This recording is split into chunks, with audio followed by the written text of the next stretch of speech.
He smirked when he saw me. Didn't flinch. Didn't look guilty. Just laid there, shirtless in my bed, like I didn't exist. "She's mine now," he said. Like it was some bad movie line.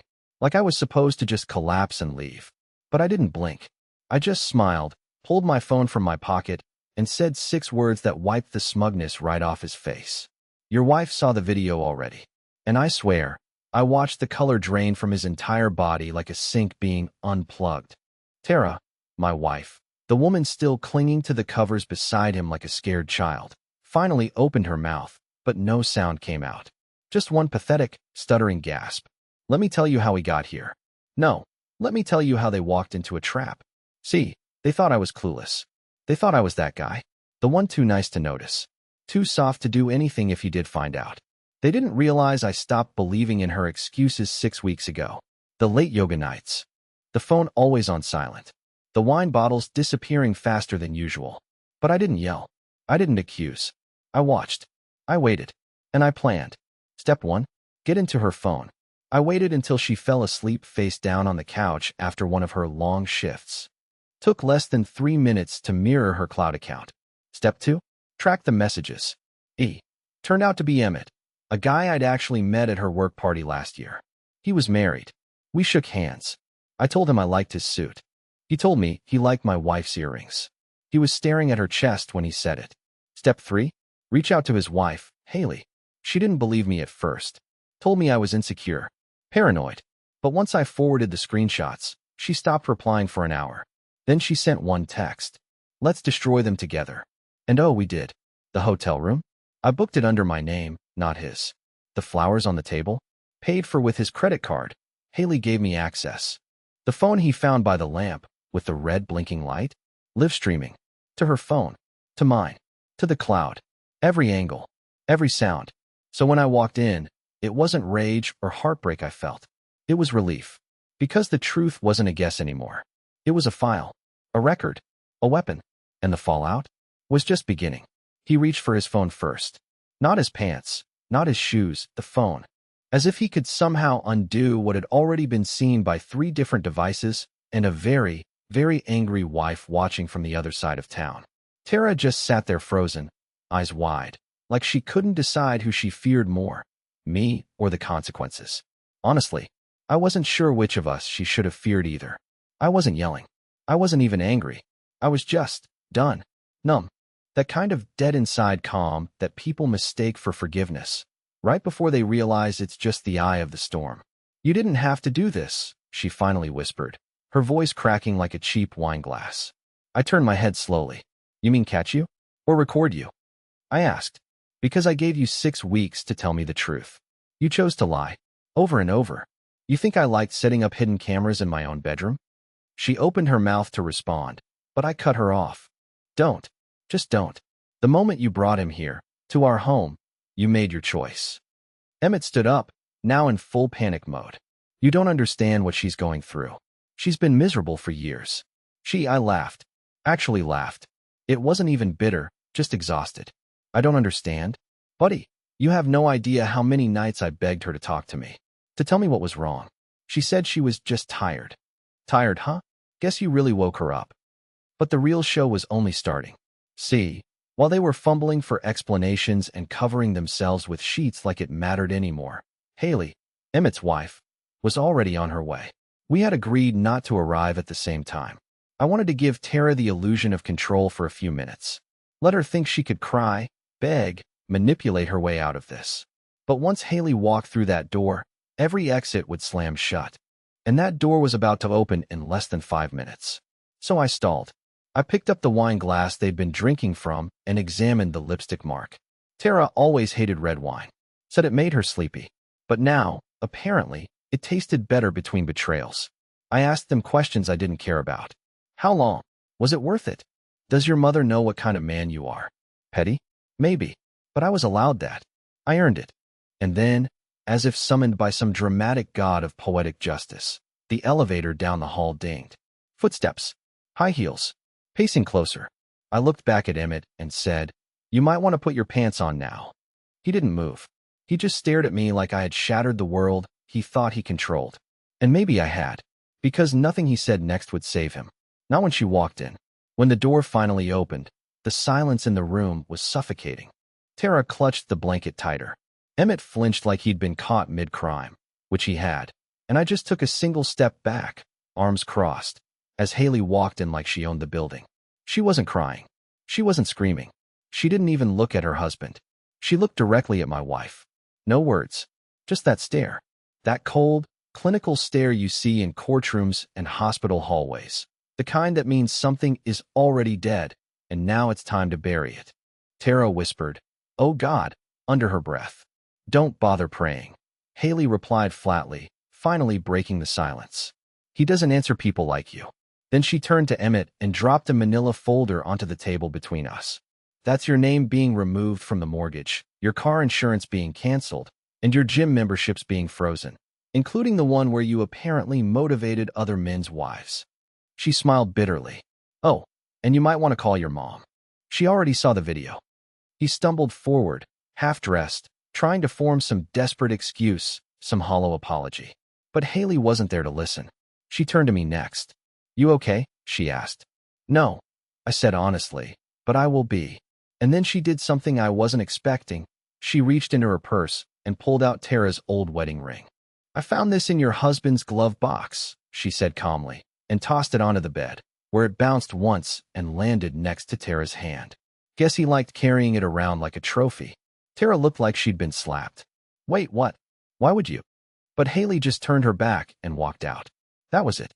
Her revenge didn't come with yelling or hair-pulling or glass shattering. It came with documents, exposure, and consequences. And honestly, it hit harder than any meltdown could have. After she left, the silence came back. Heavy, unbearable. Tara stood up slowly, eyes brimming with tears, still wrapped in that sheet like it could protect her from the wreckage. "Curtis," she whispered, "I made a mistake." And I just laughed. Not loudly, not angrily, just the sad kind of laugh you make when everything you believed in turned out to be fake. "Yeah," I said, "you did. And now the whole world knows it." She stepped closer like she thought that mattered. "We can fix this." "No," I cut her off. "You can't fix something you burned down. And I'm not rebuilding for someone who handed the matches to a guy with abs and zero alimony." And before she could say anything else, I grabbed my keys from the dresser, walked out of the room, and didn't look back.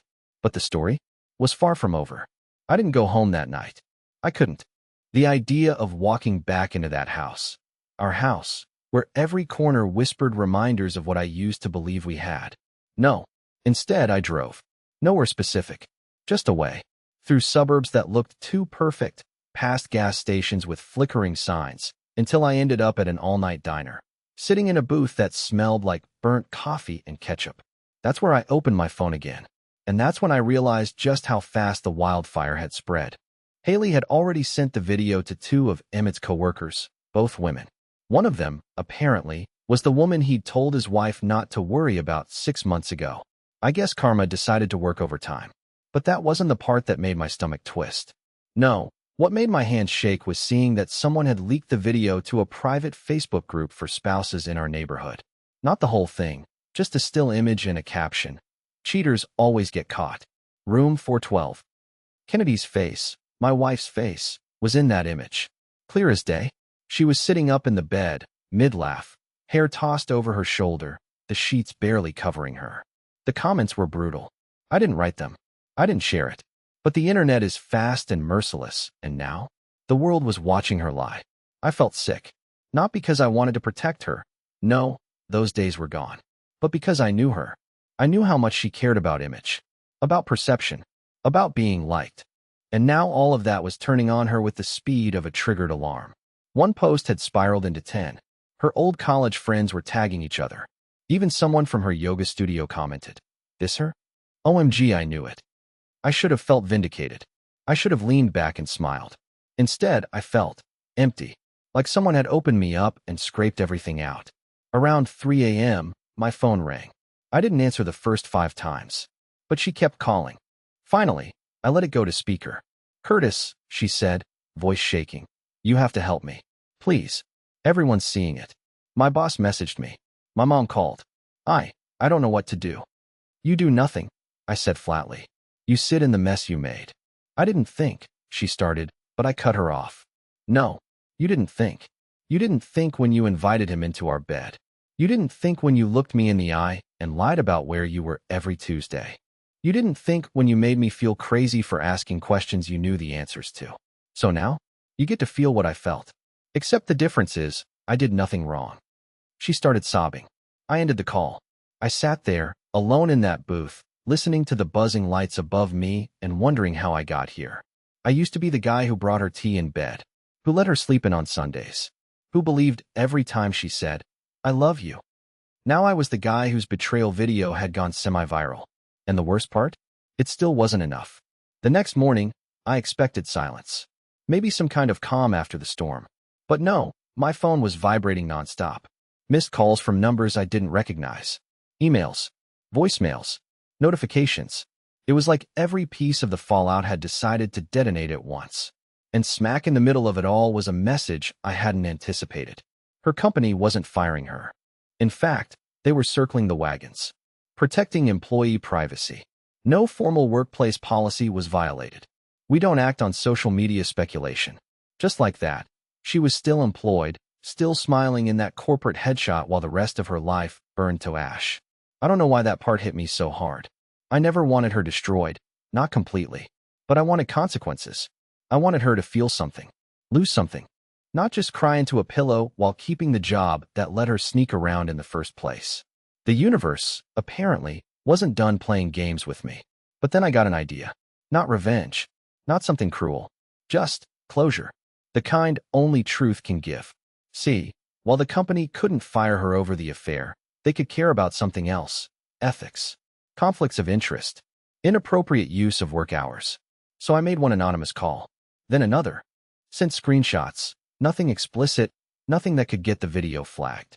Just enough to raise eyebrows. Hotel bookings at 11:47 a.m. on workdays. Her location being outside the office. The fact that the man she cheated with, Emmett, was also listed as a client in her CRM system. I didn't scream. I didn't threaten. I just pointed. By noon, she called me again. "You're trying to ruin me," she said, voice raw, almost hoarse. I could tell she hadn't slept. "No," I replied. "You did that. I just stopped covering for you." There was a long pause, then the smallest voice. "I'm scared." It should have satisfied me, but it didn't, because part of me still remembered the girl who danced barefoot in the kitchen when we first moved in. The girl who used to write me stupid little notes on napkins, calling me her safe place. And now she sounded like someone who'd been dropped into a life she didn't recognize anymore. I wanted to hang up. I didn't. I waited. "I know I don't deserve this," she said. "But please don't make it worse. I'm losing everyone." I almost laughed. "You didn't lose me," I said. "You threw me away." Later that afternoon, I stopped by the house to grab a few things. I thought she'd be gone. But no, she was sitting on the kitchen floor, back against the fridge, wearing one of my old hoodies like it still meant something. There were 2 cups of coffee on the counter. One for her, one for me, like nothing had changed. "I made yours the way you like it," she said, eyes red, voice almost hopeful. And for a second, one stupid, broken second, I wanted to believe it meant something, that there was still something worth fixing. But then I remembered her laugh in that hotel bed, and I walked out without touching the cup. You know what's worse than betrayal? The silence afterward. Not the dramatic kind. Not screaming or smashing plates. No, it's the quiet. The kind that creeps into your bones and makes every room in your house feel like a museum to a life that's already over. That's what I walked into the next day when I came back to grab the last of my stuff. She was still there, of course. Still acting like this was just some marriage-level fight and not a full collapse of reality. She looked up from the kitchen table like she'd been waiting for me. Like I was late for a meeting we never scheduled. "I've been thinking," she said, softly. "Maybe we should do counseling. Work through this." I almost laughed. Counseling? After what she did. After gaslighting me for months and dragging a man into our bed like I was a side character in my own life? But I didn't yell. I just stared at her for a long, uncomfortable second and said, "I already had my session. It was called watching the footage of you two while eating pizza in my car." She winced. Good. I wanted that. I wanted every word to land like a slap. But I still wasn't done. Because while she was sitting in her robe, sipping chamomile tea and Googling how to get ahead of a public scandal, I'd spent the past 24 hours flipping everything upside down. Quietly. Strategically. Like chess. The joint savings account. Closed. My half withdrawn. Moved legally. No drama. The utilities? All in her name now. I'd made sure she got full control of the electricity bill, the trash service, and even the Netflix password. Let her see how fun it is to manage everything when there's no one left to carry half the weight. And the house. Here's the fun part. She forgot the mortgage was solely under my name. So while she was still making omelets and texting friends for sympathy, she had no idea I'd already met with a real estate agent. I wasn't selling it out of spite. I just didn't want her to live comfortably in the ruins of what used to be ours. This wasn't a punishment. It was a clean break. So I dropped the papers on the kitchen counter. She looked at them like they were foreign. "What is this?" she asked. "My signature," I replied. "You've still got a key, but this place isn't yours anymore. You'll need to move out by the end of the month. That should give you enough time to find someone else's life to borrow." Her hands were shaking. "Curtis, I have nowhere to go." "That's not true," I said. "You had a hotel room." Her mouth opened, but no words came out. Just that same stunned silence. She wasn't used to this version of me. The one who didn't beg, who didn't plead. The one who finally stopped playing the doormat. I walked back toward the door, but before I left, I turned to her one last time and said, "I don't want revenge. I don't want to hurt you. But I'm done making life easier for someone who had no problem making mine hell." Then I closed the door. And for the first time in months, the silence felt like peace. Just when I thought it was all behind me, the betrayal, the recordings, the hotel room disaster, even the fake tears on the kitchen floor, life decided to throw one last punch I never saw coming. And this one didn't come from her. It came from a brown envelope. No sender, just my name. No return address. But the postmark was local. I almost tossed it out. But curiosity is a sick little itch, and mine hadn't healed yet. So I opened it. Inside was a single sheet of paper. At first, it didn't register. Then my brain caught up. DNA results. My stomach dropped. My hands went cold. And there, in bold black letters, was a name I recognized, my own, followed by two haunting words, excluded as biological father. I sat down. Or maybe I fell. I don't know. My legs just gave up. I didn't even know a test had been done. And that's when it hit me. The boy. My boy. Or at least, the one I'd been raising for nearly 6 years.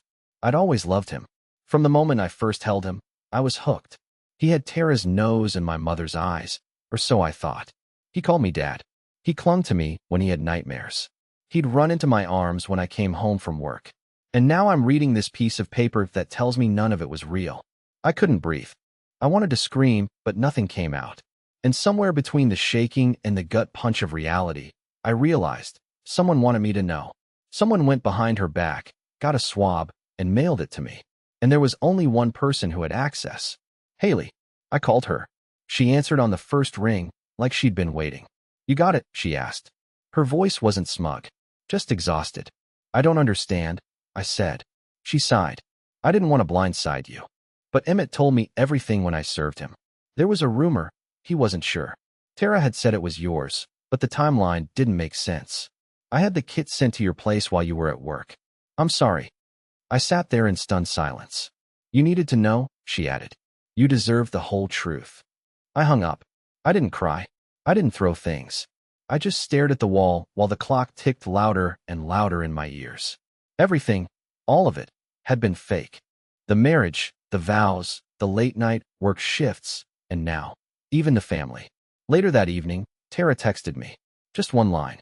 "Please don't take him from me." But I didn't reply. Because for the first time in my life, I realized she had already taken something from me I could never get back.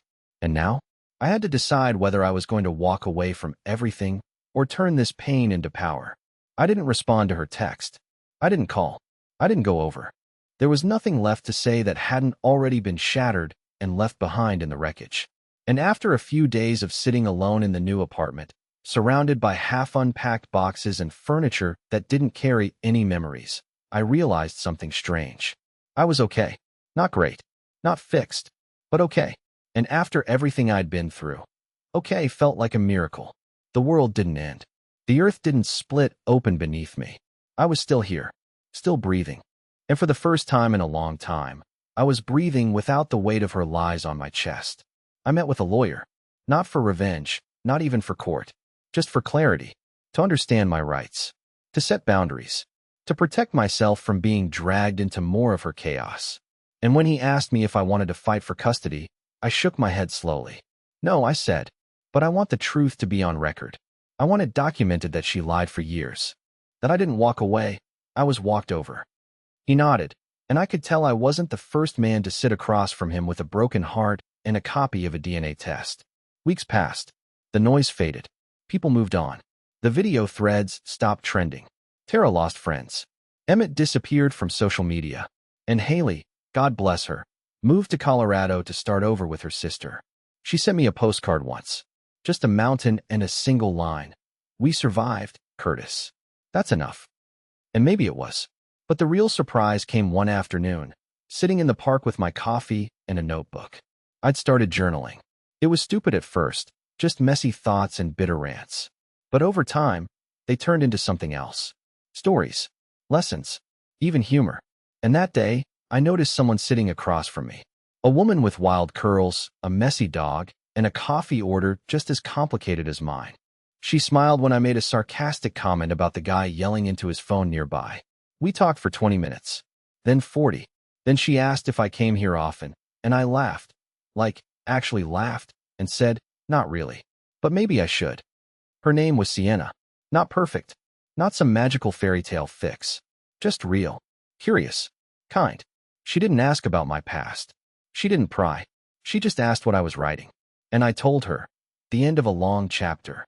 That was 6 weeks ago. We've been on 2 coffee dates and 1 hike. I don't know where it's going. But I know where I've been. And I know what I've learned. You can survive betrayal. You can lose everything and still find yourself again. I thought she destroyed me. But in the end, she just made space for something better.